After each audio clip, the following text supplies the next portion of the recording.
जैसे आपको पता है when you go on social media पे हर तरीके के लोग होते हैं.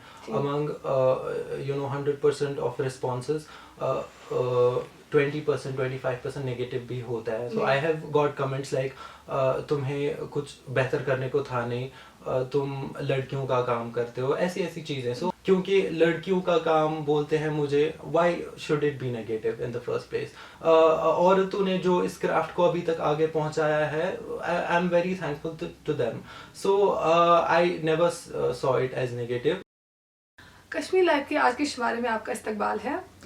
आज हम क्रोशे के बारे में बात करने जा रहे हैं. यूँ तो ये काम कश्मीर में नया नहीं है, लेकिन शायद आज आप पहली बार देखेंगे कि कोई लड़का ये काम कर रहे हैं. उमूमन इस काम के साथ औरतें वाबस्ता होती हैं, ख़वातीन वाबस्ता होती है. लेकिन आज हम आपको एक ऐसे लड़के से मिलाने जा रहे हैं जो पिछले 4 साल से ये काम कर रहे हैं. उमूमन इस काम के साथ ख़वातीन वाबस्ता होती है, लेकिन आज हम आपको एक ऐसे लड़के से मिलाने जा रहे हैं जो पिछले 4 सालों से क्रोशे यानी कि कुरैशी का काम करते हैं, निटिंग का काम करते हैं. इनका नाम है नज़र नासिर और ये श्रीनगर से है और बाकी की जर्नी हम इन्हीं से जानते हैं. तो ये मेरी जर्नी स्टार्ट होगी 2016 में, जब लॉकडाउन था कश्मीर में. 5-6 महीने का लॉकडाउन एक्सटेंडेड था. तो हम घर पे बैठे थे, कुछ करने को था नहीं, और मेरी मासी के थ्रू ये मुझ तक पहुंचा. मेरी बहन गई थी और उसने बेसिक चेन स्टिच सीखी थी क्रोशे का. तो तब जाके वो घर पे कुछ बना रही थी एंड मुझे बहुत इंट्रीगिंग लगा. जैसे बोर हो गए थे, तो मैंने उसको बताया मुझे भी थोड़ा सिखाओ, क्या सीखा है. तो out of boredom and curiosity मैंने हुक लिया और यान लिया, एंड शी टोल्ड मी ऐसे चेन स्टिच बनानी है. और जो ही मैंने वो हाथ में पकड़ा, it felt so natural. I instinctively जैसे मुझे आता था पहले से ही. तो तब जाके ये मुझ तक पहुंचा पहले, और तब से उसके बाद में जब इंटरनेट वापस आया मैंने रिसर्च स्टार्ट की कि क्या पॉसिबिलिटीज़ है इस क्राफ्ट को लेके, and I was very astonished. तो उसके बाद मैंने सीखा, यूट्यूब से ट्यूटोरियल्स लेके मैंने सीखा. तो फुल फ्लेज्ड मैंने तब इंटरनेट से खुद ही सीखा, सेल्फ टॉट. तो आप मुझे बताइए कि यू बीइंग अ बॉय, तो यूजुअली लड़की ऐसा काम नहीं करते हैं. तो मैक्सिमम अगर देखा जाए तो लड़कियां ही ऐसा काम करती है, और वो भी जो घर बैठी हुई है, अदरवाइज वो भी नहीं करती है. तो आपने ये जब ये काम स्टार्ट किया, आपका क्या सपोर्ट रहा? लाइक आपको फैमिली ने कैसे सपोर्ट किया, या जो आपको सोसाइटी थी उसने कैसे आपको हेल्प किया? जैसा कि आपने कहा, इट्स वेरी ट्रू. इस क्राफ्ट को लेके मुझे लगता है पर्सनली हमने इस क्राफ्ट को जस्टिस नहीं किया है. We have been very harsh to this craft. पता नहीं क्यों इस क्राफ्ट को लेके एक फेमिनिन टैग है कि ये क्राफ्ट बहुत फेमिनिन है, and even among females it's very look down upon. इसको कहते हैं कि ये आंटियों का काम है, ग्रैंड मास क्राफ्ट है. तो आई थिंक थोड़ी अवेयरनेस की ज़रूरत है, because the possibilities of this craft are vast, जो यहाँ के लोगों को पता नहीं है. And I as a person feel the responsibility now कि मुझे इस चीज़ को लेके अवेयरनेस करने की ज़रूरत है. बिकॉज अभी कश्मीर में there are so many problems जिसको ये इस क्राफ्ट के थ्रू हेल्प हो सकती है. जैसे अनएम्प्लॉयमेंट की प्रॉब्लम है, जैसे मेंटल हेल्थ इश्यूज़ है, जैसे बच्चों को लेके उनको टेक्नोलॉजी से ब्रेक करने का जो इशू है. तो ये craft it can help in a lot of ways. तो हाँ, मुझे सफ़र करना पड़ा बिकॉज ऑफ द स्टीरियोटाइप्स. क्या रिस्पॉन्स था आपको, आपकी फैमिली का इसका? लाइक आपकी सोसाइटी को, आपके दोस्त वगैरह, उन्होंने कैसे आपको रिस्पॉन्स किया? मेरी फैमिली पहले तो they were shocked at the choice of my hobby, but at the same time they were even amazed क्योंकि every day I would come up with such ideas and such crafts कि वो हैरान हो जाते थे at the same time. So I think वो शौक जो है वो appreciation में जल्दी तब्दील हो गया, because मैंने दिखा दिया अपने पेरेंट्स को, अपने फ्रेंड्स को कि ये जो क्राफ्ट है we can do so much with this. Exactly.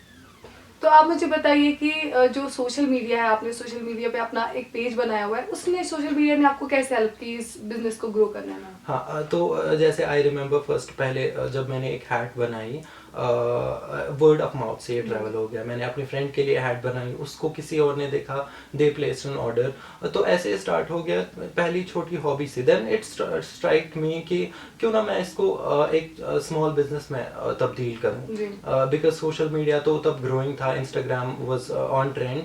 तो मैंने सोचा आई विल पोस्ट लाइक मेरा काम ऑन सोशल मीडिया। तो मैंने इंस्टाग्राम पे पोस्ट करना स्टार्ट किया and within no time order started to pour इन।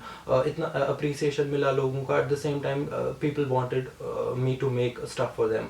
तो वहाँ से स्टार्ट होके ना ही मुझे ऑर्डर्स मिले, in fact I got to learn so much stuff, क्योंकि लोग were also coming up with ideas, new ideas for me कि ये ट्राई करो वो ट्राई करो। एंड उसके दौरान ही मैंने स्टार्ट क्रोशे से किया और उसके बाद मैंने नेटिंग सीखा, मैंने मैक्रामे सीखा, मैंने वेविंग सीखा। लाइक सोशल मीडिया ने बहुत तरीके से और आपके जो ऑर्डर्स आपको रोज मिलते हैं, इसमें आपको क्या, आपको सिर्फ सोशल मीडिया से ऑर्डर मिलते हैं या कहीं आपके इर्द गिर्द से भी आपको कोई ऑर्डर मिलता है वगैरह? वर्ड ऑफ माउथ से भी ट्रैवल होता है, जैसे मेरा कांटेक्ट अब शेयर होता जाता है, व्हाट्सएप पे भी ऑर्डर्स आते हैं, इंस्टाग्राम पे भी ऑर्डर्स आते हैं, तो एचसी पे भी मेरा पेज है, तो बहुत सारे। And not just from Srinagar, pan India and even internationally भी काफ़ी ऑर्डर्स आ चुके हैं। जैसे आप देख सकते हैं कि जो मशीन वर्क भी है उसमें भी अब ये सारी चीजें बनते हैं, तो आपको लगता है उस चीज का इम्पैक्ट आपका इस पे पड़ रहा है? हाँ, I think historically that's the reason कि निटिंग काफ़ी डिक्लाइन हो गया, क्योंकि निटिंग मशीन्स जब इंट्रोड्यूस हुई तो निटिंग का काम डिक्लाइन हो गया। But crochet as a craft it's not replicable by machines, तो इट्स वेरी डिस्टिंक्ट। और निटिंग को लेके देयर आर टेक्निक्स जो मशीन रेप्लिकेट नहीं करती है, सो वो एडवांस, वो एक पॉजिटिव चीज़ है। और handmade at the end of the day is much much better than machine made. And जो कस्टमाइजेशन का ऑप्शन मिलता है कि लोग जैसा चाहे जैसा सोचे वैसा बन सकता है, वो आर्टिस्ट को एक्सप्लेन करके देंगे ऐसा बनाना है तो वैसा बन जाता है। सो आई थिंक बहुत सारी पॉजिटिव चीज़ें हैंडमेड में which makes it better than machine made. जैसा कि देखा गया है कि जो निटिंग का है ये, इससे स्ट्रेस लेवल भी बहुत कम होता है, जैसे कि डॉक्टर्स ने भी रिकमेंड किया हुआ है कि जो बार बार ये एक बार ही करना पड़ता है, तो इससे स्ट्रेस लेवल बहुत कम हो जाता है, एंग्जाइटी बहुत कम हो जाती है। इसका आपका क्या कहना है? हाँ, आई थिंक ये एक और पॉजिटिव चीज़ है इस क्राफ्ट को लेके, बिकॉज ऑफ द जो इसका रिदमिक मूवमेंट्स है, रिपीटेटिव मूवमेंट्स है, वो मेंटल स्ट्रेस रिलीज करने में मदद करता है। And it's scientifically proven to relieve hypertension. So I think अभी जो कश्मीर के यूथ में एक बहुत बड़ी प्रॉब्लम कश्मीर में है कि मेंटल हेल्थ इश्यूज काफ़ी ज़्यादा बढ़ रहे हैं। सो ये craft can also help with that. अगर हम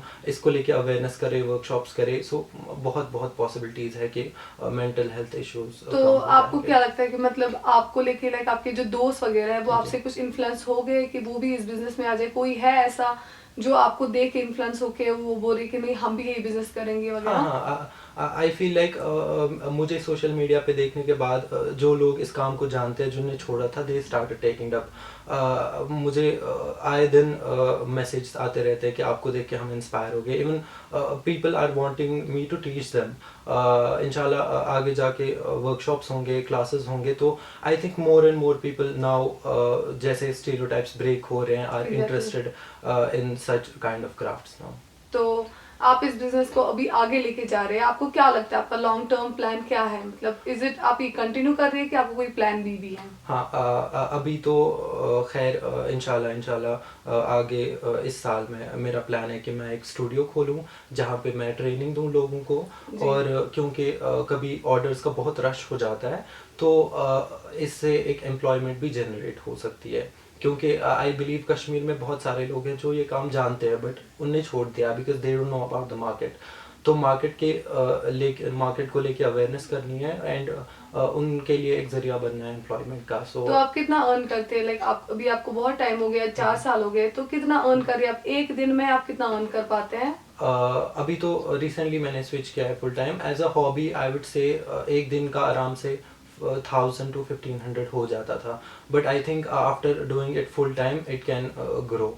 हम किसी क्राफ्ट को लुक डाउन अपॉन नहीं करें, क्योंकि craft is the least, should be least gender biased. पहले तो वो स्टीरियोटाइप ब्रेक करना है, उसके बाद हमें आगे आना है, अपनी क्रिएटिविटी दिखानी है। If we are interested in some craft we shouldn't be shy.